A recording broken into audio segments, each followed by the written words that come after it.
जमाने भर के लोगों की दुआओं की ये ताकत है, न टकराना भी इससे तुम्हारी ये हिमाकत है, न टकराना भी इससे तुम्हारी ये हिमाकत है।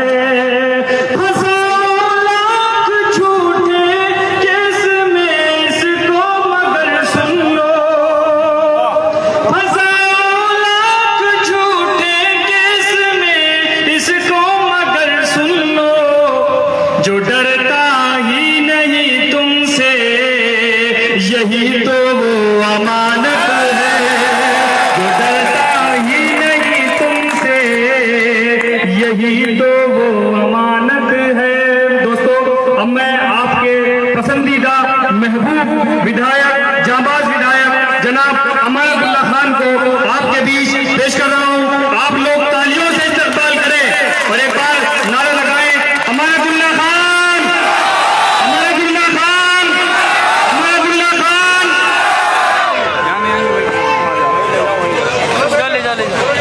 अस्सलाम वालेकुम।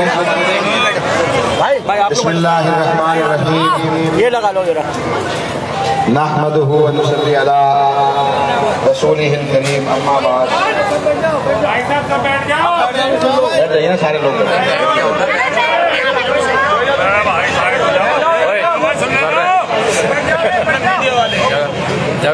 शाहीन बाग की तमाम जिम्मेदार नौजवान बुजुर्ग यहाँ मौजूद हैं। 4 तारीख को एमसीडी का इलेक्शन है और हम यहाँ वाजिद जो आम आदमी पार्टी से शाहीन बाग अबुल फजल से कैंडिडेट है, उनके लिए मैं वोट मांगने आया हूँ। क्योंकि मैं विधायक हूँ, मेरी जिम्मेदारी है कि मैं अपनी पार्टी के सारे कैंडिडेटों को जिता करके दिल्ली के अंदर आम आदमी पार्टी की एमसीडी के अंदर सरकार बनाऊं। और अल्हम्दुलिल्लाह दिल्ली के अंदर एमसीडी में आम आदमी पार्टी की सरकार बनने जा रही है। ये बड़ी खुशखबरी है। पिछली मर्तबा 5 वार्ड में हम 1 वार्ड जीते थे, वो शाहीन बाग का वार्ड था। मेरी अपील पर, मेरी पार्टी की अपील पर, अरविंद केजरीवाल साहब की अपील पर आप लोगों ने वोट दिया और मैं अपने कैंडिडेट को जिताने में कामयाब रहा। सरकार नहीं थी तो जिस स्पीड से काम होने चाहिए थे उस स्पीड से काम नहीं हुए। बहुत बड़ा इलाका है अबुल फजल शाहीन बाग का, ओखला का। 500 से ज्यादा गलियां हैं, 100 के आसपास सफाई कर्मचारी है। सफाई कर्मचारी कम होने की वजह से आप लोगों को जिस तरह की सहूलत हमें देनी चाहिए थी हम दे नहीं पाए, उसके लिए मैं माफी चाहता हूं। लेकिन इस मर्तबा आपसे वादा कर रहा हूं कि सरकार दिल्ली में आम आदमी पार्टी की बन रही है। आपकी एक एक गली, आपके दोरों कूड़ा घर आपके ठीक कर दिए जाएंगे और एक एक गली को साफ कर दिया जाएगा। मैं आपसे वादा कर रहा हूं। आपके इलाके में सीवर डालने का काम चल रहा है।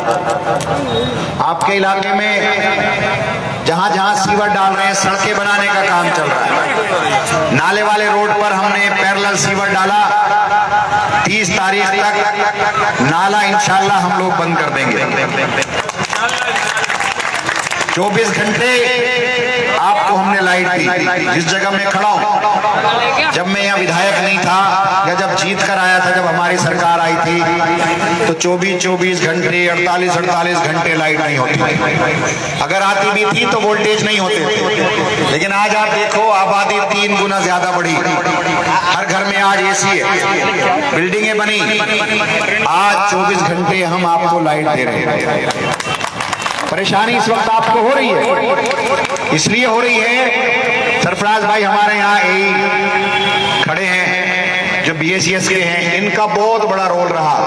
जब यहाँ लाइट की हालात खराब थे तो सत्येंद्र जैन साहब जो बिजली विभाग मंत्री थे वो यहाँ आए थे, तो इनको स्पेशल CO BACS ने यहाँ लगाया था सरफराज भाई को, और इन्होंने जगह जगह जहाँ जरूरत थी उस ट्रांसफार्मर लगाए, और आज आपको 24 घंटे लाइट यहाँ मिली। आज दिल्ली में हमारी सरकार है और हमने जो वादा किया वो हमने पूरे वादे किए। हमने कहा था कि 200 यूनिट हम मुफ्त देंगे, हमने 200 यूनिट बिजली मुफ्त दी। हमने पानी की लाइन डालने का वादा किया था मैंने, आपके इलाके में पानी की लाइन डल रही है, आधे से ज्यादा पड़ गई है और कुछ में रह गई है, इंशाल्लाह वो भी पड़ जाएगी। मोहल्ला क्लिनिक शाहीन बाग के अंदर 2 मोहल्ला क्लिनिक हमने बनाए, 1 डिस्पेंसरी बनाई। मेरा ऑफिस इसी शाहीन बाग में है, वाजिद का ऑफिस इसी शाहीन बाग में है, और जो भी आपके काम बचे हैं मैं उन कामों को पूरा करूंगा। एक काम आपका इंशाल्लाह पूरा होगा। जितनी मोहब्बतों से आपने हमें जिता करके भेजा, उतनी मोहब्बतों से मैं आपके काम इंशाल्लाह पूरे करूंगा। आप देख रहे हो हालात क्या है। जब शाहीन बाग में बीजेपी की MCD जब बुलडोजर लेकर आई थी तो मैं वहां पहुंचा और मैंने उस बुलडोजर को रोकने का काम किया। वो चाहते थे कि इलाके के अंदर बुलडोजर चला करके पूरी दिल्ली का माहौल खराब किया जाए। वो बुलडोजर के जरिए आपके मकानों को गिराना चाहते हैं, आपकी बिल्डिंगों को तोड़ना चाहते हैं। मैंने वो रोकने का काम किया। उसके बाद इन्होंने कंचन कुंज में ये लोग गए, कंचन कुंज में पहुंचा, वहां मुझे गिरफ्तार कर लिया गया। गिरफ्तार करने के बाद मुझे BC बना दिया। दिल्ली के हिंदुस्तान का पहला ऐसा विधायक हूं जो MLA बनने के बाद बैड कैरेक्टर बनाया गया हो, पहला ऐसा विधायक। 27 केस चल रहे हैं आप इस वक्त मेरे ऊपर, 27 केस, हर दिन तारीख पड़ती है।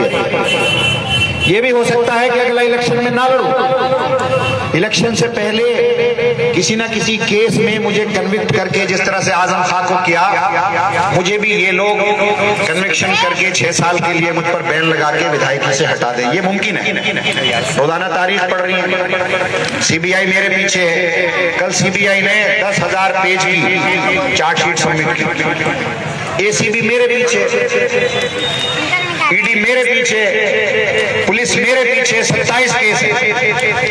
चाहता तो मैं भी और विधायकों की तरह ऐश करता, ना एक केस लगता, ना मुकदमा लगता, मजे लेता, लेकिन ऐसा मैंने नहीं किया। 30 बाई 30 के फ्लैट में, 100 गज के फ्लैट में रहता हूं। लोग कहते हैं 500 करोड़, 1000 करोड़। भाई मुझसे क्यों कह रहे हो या जनता में क्यों कह रहे हो? CBI जांच कर रही, ACB जांच कर रही, ED तो तलाश कर रही गवाह, कोई गवाह लेकर आओ अमानतुल्लाह को फंसाने के लिए। तो जनता में क्यों बता रहे हो? जाके डायरेक्ट ED में बताओ। आज वो जो ACB का आहूजा जिसने मुझे अरेस्ट किया था वो इलाके में घूम रहा था। भाई कौन लेकर आया उसे? आज मस्जिद में अफवाह उड़ी के पैसे दिए गए, आज ही वो यहाँ आ गया। तो जो आज लेकर आया था उसी ने उस दिन मुखबरी की होगी जब मेरे घर पे छापा लगा। बर्बाद करना चाहते थे मुझे। मेरे घर में AK-47 या इंग्लिश पिस्टल, 5 इंग्लिश पिस्टल रखना चाहते थे। मुझे और मेरे पूरे खानदान को जेल में डालना चाहते थे, लेकिन अल्लाह ने मेरी मदद की और पाक साफ निकल कर आया।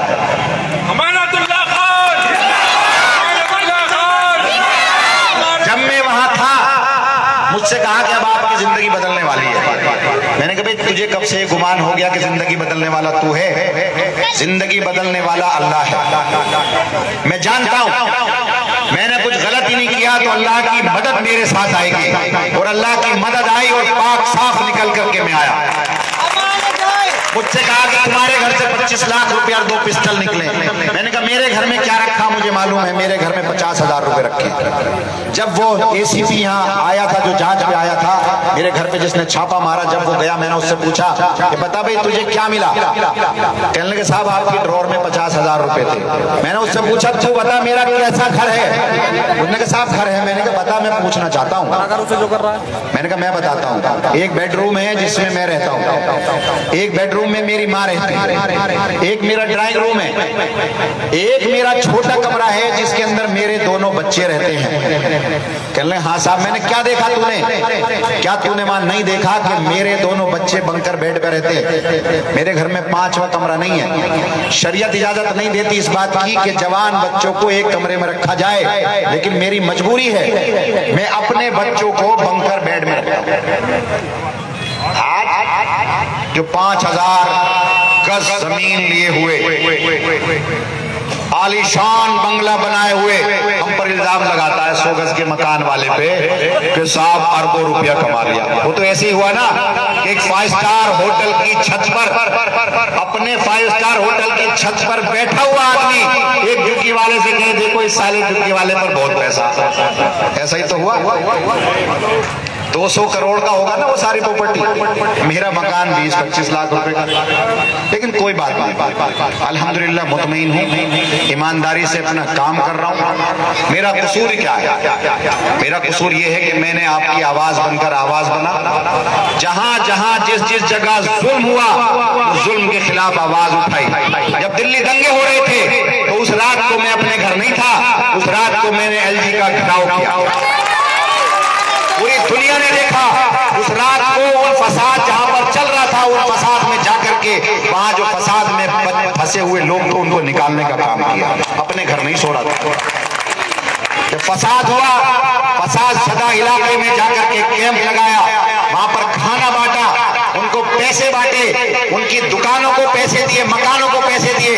दिल्ली सरकार से हर मुमकिन कोशिश की कि उनको पैसा दिया जाए। मरने वालों को 10 लाख रुपया, जिसका एक फ्लोर चला उसको 5, 2 लाख, 10, 15, 20 लाख रुपया हमने वहां जिन लोगों को नुकसान हुए उनको देने का हमने काम किया। ये बात करते हैं मरकज की। मरकज मेरी पिटीशन पर खुला, मैं उसमें पिटीशनर हूं, दिल्ली वक्फ बोर्ड उसमें पिटीशनर है। मैंने कोई एहसास नहीं किया, मेरा ये फर्ज था, क्योंकि मेरा ताल्लुक भी दावत से, तबलीग से। मैं आज वहां अल्हम्दुलिल्लाह 5 वक्त की नमाज हो रही है और सारे अरकान हो रहे हैं, और मुझे इसका, मैं अपने आप को, अल्लाह ने मुझे इस लायक बनाया। अल्लाह का मैं एहसानमंद हूँ कि मैं इस लायक बना के दीन के एक काम आ सका। उस मरकज को खुलवाने के लिए छोटा ही सा क्यों ना एक जरिया बना, जहां पर पूरी दुनिया में दीन फैलाने का काम हो रहा है। एहसान नहीं किया मैंने। जहां जहां लिंचिंग हुई मैं पहुंचा, जहां जहां लिंचिंग हुई, जिसके साथ लिंचिंग हुई उसकी मदद मैंने की। मेरे दर पर, मेरे घर पर, बोर्ड पर जो आया मैंने उसकी मदद की। बीमार आया तो उसको पैसे देने का काम किया, दवाई दिलाने का काम किया। अपोलो हॉस्पिटल के अंदर इलाज कराया, अपने लोग भेजे, एस्कॉर्ट के अंदर इलाज कराया। ओखला के अंदर ऐसा कोई आदमी नहीं होगा जिसका खुद का इलाज या उसके रिश्तेदार का इलाज या उसके गांव वाले का इलाज मैंने किया। और ये ऐसा नहीं किया मैंने, आपने मुझ पर कर्ज था, आपका मेरे ऊपर कर्ज है कि आपकी वोटों से मैं जीत कर आया हूं, और जितनी मोहब्बत आपने मुझे दी है मैंने इसलिए ये काम मैं कर पाया, और आज भी कर रहा हूं। दिल्ली वक्फ बोर्ड, क्या कसूर है मेरा आज दिल्ली वक्फ बोर्ड को ये खत्म करना चाहते हैं। प्रेशर बना रहे हैं मुझ पे कि मैं दिल्ली वक्फ बोर्ड को छोड़ दूं।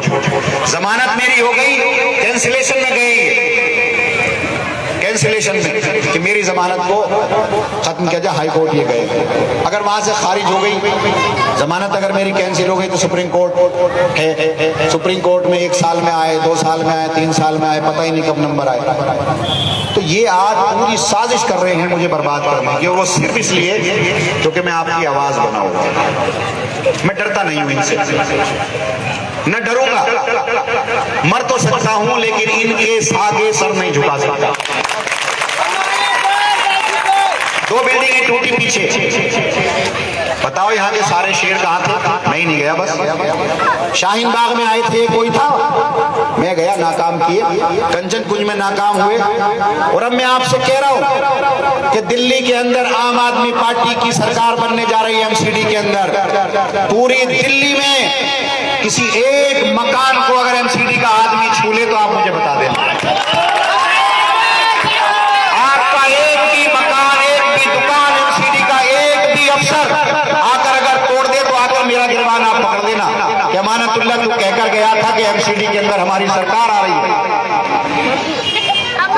और आज हमारे मकान टूट गए तो आप मुझे आकर पकड़ लेना, आपके पूरे मकान की कीमत दूंगा।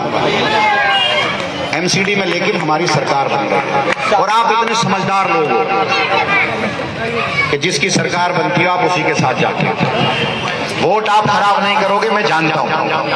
आप समझाओ एक दूसरे को, बताओ कि दिल्ली में आम आदमी पार्टी की एमसीडी के अंदर सरकार आ रही है, एमएलए भी आम आदमी पार्टी का, दिल्ली सरकार भी आम आदमी पार्टी की, अगर एमसीडी में भी आम आदमी पार्टी की सरकार है और पार्षद भी आपका है तो जितने तरक्याती काम है सारे के सारे होंगे, एक भी नहीं रुकेगा।